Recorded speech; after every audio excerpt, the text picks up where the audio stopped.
All right, we'll try again. Um, so I wanted to share a little slideshow from Puente. Let's see if it works.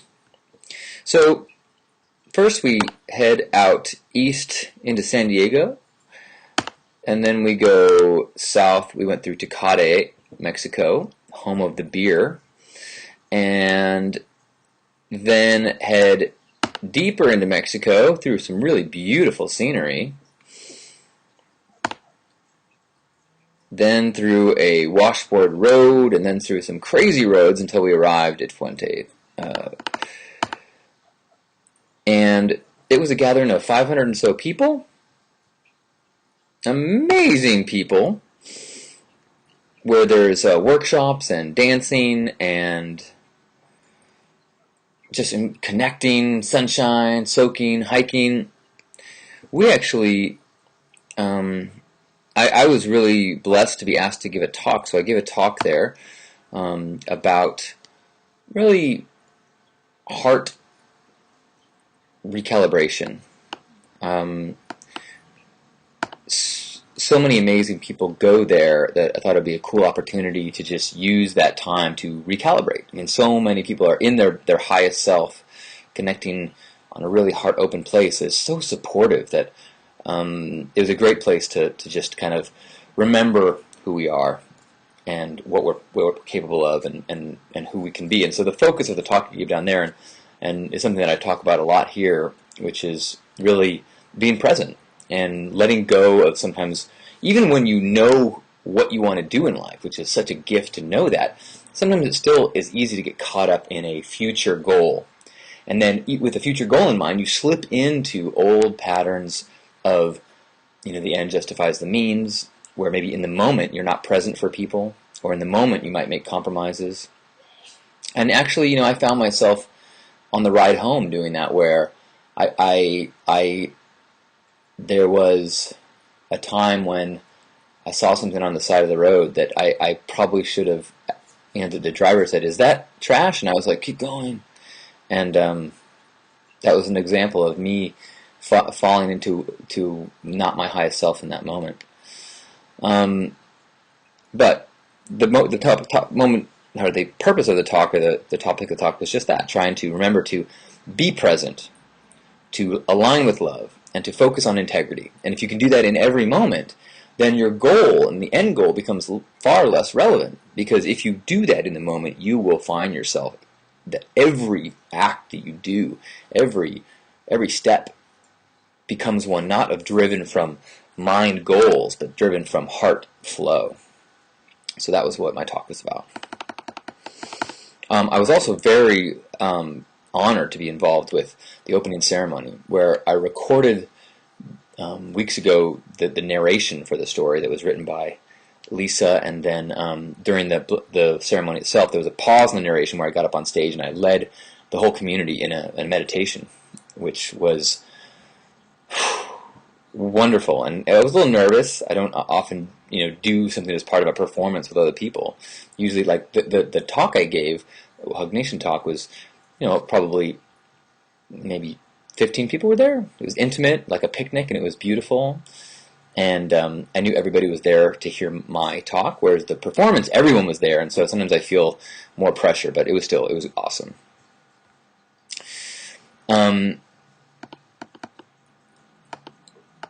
And for the ceremony, it was really cool. Everybody dressed in white, or we were asked to, so there was tons of people, all in these beautiful white outfits. Here's Brandy and Sean and OT in their white outfits. They helped with the ceremony.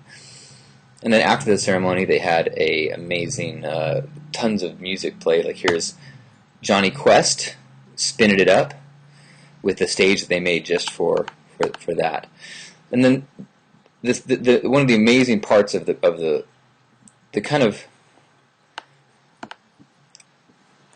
on Saturday of was it Saturday? Yeah, so Friday night, as the night got later, it got really windy. But because I had... Wait, sorry, let me take this out. That was Thursday night, right? No, Friday night. But but on so it's on Thursday night, I went to bed pretty early because I wanted to be rested. So for my Hug Nation, which was at noon, and and then I had also the the ceremony that night. So I wanted to be clear, and so Thursday night, even though it was warm and beautiful, I went to bed early. Friday night, had an awesome time. Saturday was the day of the pool party, which is epic. And let me show you some pictures of that, and you can see what I'm talking about. It's just like otherworldly and how pretty and amazing it is. Everyone's dressed up. It's like a fashion show of bizarre, not bizarre, but colorful, circusy performance. And this, because it was on St. Patrick's Day, everyone, or a lot of people, did green outfits, except for Cheesy Porn Camp, which every year decides on a color, and their whole camps or dresses that color to the pool party, which was pink, which was a trip. Everyone's like, "Wait, is that you guys?" I'm like, "No, that's those guys." But I kind of like felt like it was maybe an homage in a way, or if nothing else, I kind of felt like I was patient zero and they got infected by the pink. But here are some pictures from the pool party. You can see people are partying on the rocks, which as the drinking goes through the day, it becomes more and more treacherous as more and more people show up and it gets more and more crowded. And this year I didn't hear of any injuries, but in the past there has certainly been some pretty horrific falls off the rocks. And yet we still do it. High risk, high reward. More pool party pics. Pool party pics. And you say, pool party? I don't see a pool. Oh, there's the pool. And on the left there you can see Sean in her fisherman outfit. She actually had a bottle of alcohol, like a water bottle filled with a drink mix she made that she dangled on a fishing what's it called, fishing reel into the pool. I thought that was very cute. Green wore a ski suit to the pool party. It was blazing hot, but he wore a full ski suit, including ski poles and goggles, to the pool party, which was adorable, and a commitment in a way that you rarely see. Hats off to Green. Here is members of the Cheesy Porn in their pink. More revelers in their fun outfits.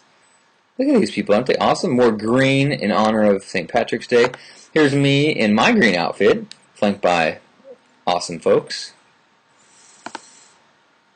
More great friends having a good time.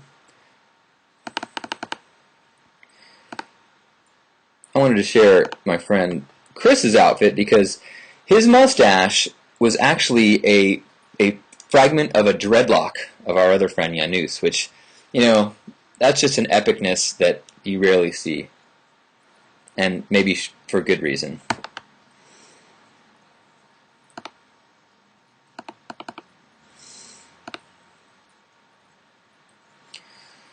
Look at that, how beautiful that is. It's like palm trees and then just in the middle of nowhere. It's truly an oasis.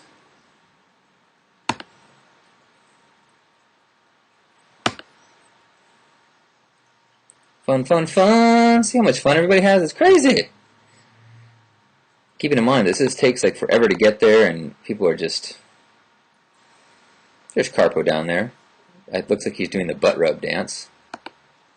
God bless him.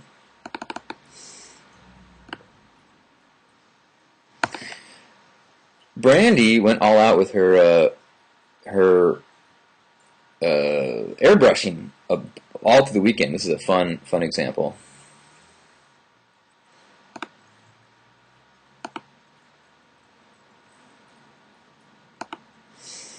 Another one of our friends had a full inner tube in his pants that he occasionally needed help blowing up, which Belicious was very kind to help out with.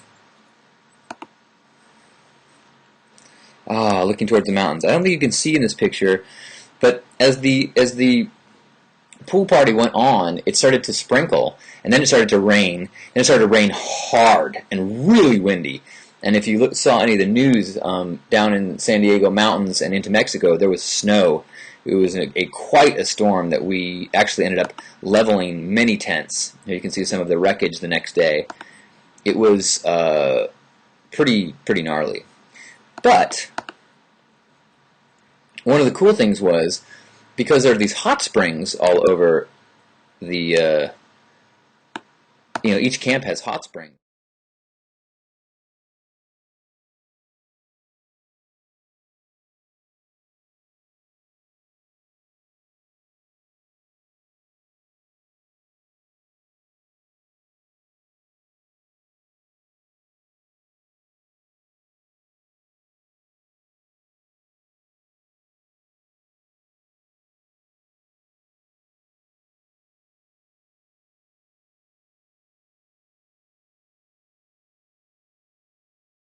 I spent most of the weekend in a rain slicker and spent a lot of the weekend in a tent. But it was beautiful. Looking back, because I went to bed early Friday and early Thursday, had awesome Friday. So awesome Friday night. Saturday night was the huge storm. Sunday night, we heard about more storming, so we ended up just like clearing out our big tent there that you say, the soul pad. This is Dimitri's soul pad on the right there. So we cleared out all of our luggage and all our good stuff from there, filled it with air mattresses and blankets, and told people to bring their blankets, and we had like a little party in there. Not realizing that actually, even though it was really cold, it was actually a pretty nice night, and there was a party that went on that I ended up not really spending much time at because we had already invited everybody over to our tent. And so while that was beautiful, it still was like Thursday night, early night, Friday night, party, in a tent, Saturday, in a tent Sunday, drove home on Monday.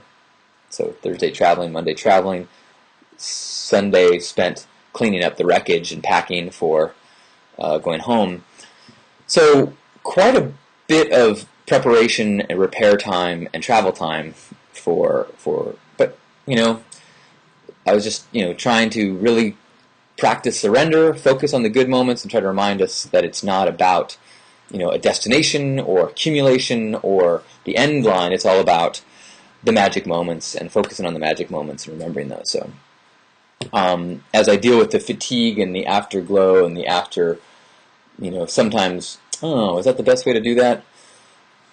Trying to remember the magic moments. So, really? We're not broadcasting again? Well, maybe this archive worked, and if so, we can look at this another time. If not, hopefully you're back, and hopefully you're with us and saw a few pictures from the trip.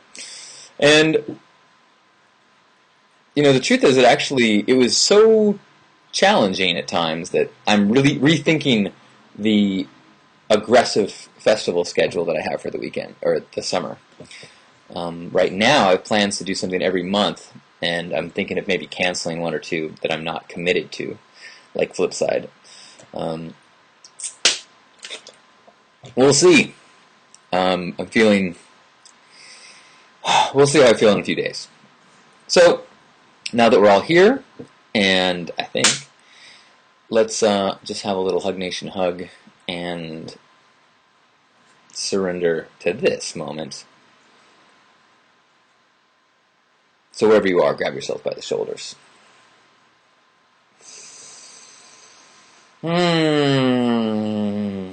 Letting go of the day, letting go of what is undone, what you should do, and just acknowledge the perfection of being a witness to the world.